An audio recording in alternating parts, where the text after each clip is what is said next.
Hello. I've got some black radishes here. They're beautiful, strong flavored radishes, wonderful black skin and this white, pure flesh inside. It's renowned to be one of the most medicinal of the radishes.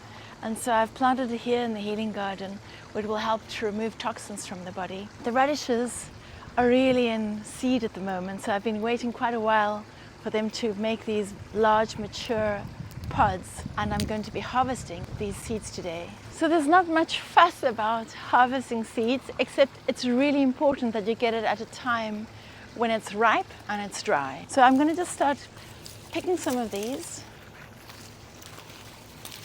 and then we'll be cleaning them out. So what I'll be doing is just breaking these pods open to allow the seeds to come out. So many of our gardeners, we get impatient, and we often pick them when they're still green. I could be sowing a lot of these husk and all just like that, because the husk could become like a covering, but I'm going to clean some of this up. So the trick is to remove some of these husks, and I'm actually going to just take some cardboard, fold it, and it's just a very old-fashioned way of shaking and discarding. When you get to the very last bit, then you just blow it away. You see, all the seeds remain behind. And that's what I'll put in my jar. A slow, laborious, but very fruitful process.